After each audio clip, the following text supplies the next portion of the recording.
bienvenue sur la chaîne de Brist BD. Aujourd'hui je vais vous parler de ma dernière lecture en date et cette lecture elle porte sur cet album, c'est le tome 2 des Maîtres Assassins.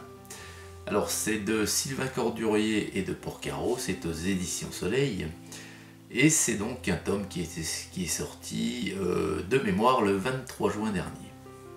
Alors les Maîtres Assassins, c'est un peu ce qui fait suite, pas vraiment, c'est dans l'univers toujours un petit peu des Maîtres Inquisiteurs, hein, la célèbre série de chez Soleil qui avait quand même pas mal cartonné. Et donc j'ai décidé moi de faire également cette série et après lecture du premier tome, eh bien ça m'a vraiment conforté dans ce choix de continuer. Donc le tome 2, le voici, il s'appelle Saïk. Et donc Saïk, c'est lui, c'est un maître assassin bien entendu. Et l'action de ce tome eh bien, va se passer dans la cité d'Andérion.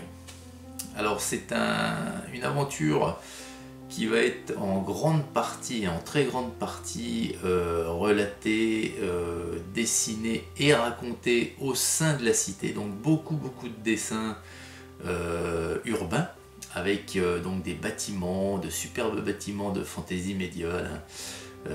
Tout ce que j'adore, donc avec des maisons à colombage, enfin des auberges, enfin, tout ce qui va bien dans le décor de la fantaisie médiévale.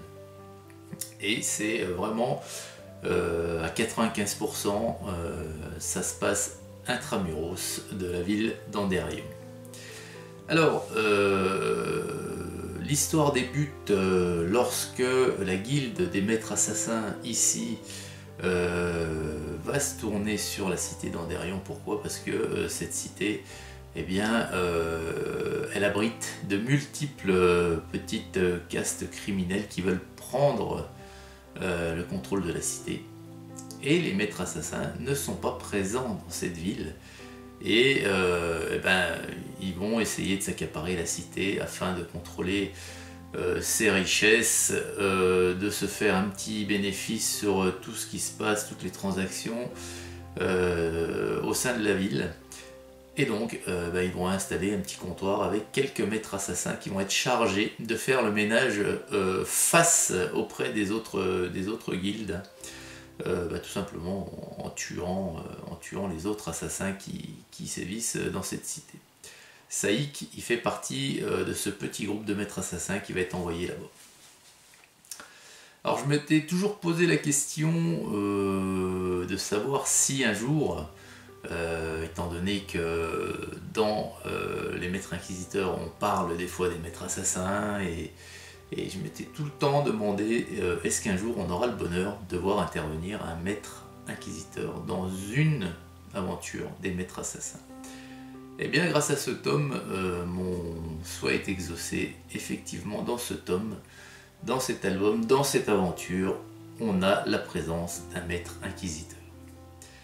Alors moi j'étais ravi lorsque j'ai vu ça pour la première fois. Et encore une raison de plus pour continuer de lire et d'acheter les tomes des Maîtres Assassins. Voilà.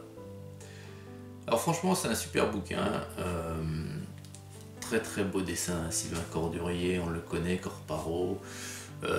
Sylvain Cordurier il est intervenu sur plusieurs tomes des Terres d'Aran, hein. Donc ce sont vraiment des gens qui ont l'habitude de dessiner et de scénariser ce genre d'aventure, hein, qui se passe dans un monde de fantaisie. Donc je vous conseille vraiment ce tome des Maîtres Assassins, le tome 2. Alors à noter que ça a tergiversé un petit peu pour la sortie, il a été retardé. Au début il devait s'appeler Ilyes et non Saïk. Donc qu'est-ce qui s'est réellement passé là, à ce niveau-là? Pourquoi? Parce que on ne sait pas, mais tout en sachant que Ilyes, il existe vraiment ce personnage et qu'il est présent dans cette aventure. Donc, mystère quant au choix de changer de titre. Bien voilà. Bien, écoutez, j'espère que cette petite présentation rapide vous aura plu. J'essaye de ne pas trop vous spoiler, si au cas où vous êtes intéressé par la lecture de ce livre. En attendant, bah écoutez, je vous souhaite une excellente journée. Je peux vous dire que très prochainement, on parlera d'une nouveauté aussi qui était sortie le 23 juin également, le même jour que celui-ci. Et une nouveauté que j'ai lue, dévorée aussi, donc je pourrais vous donner mon analyse. Voilà, bah écoutez, excellente journée à toutes et à tous, et à très vite sur la chaîne de Brist BD. Au revoir.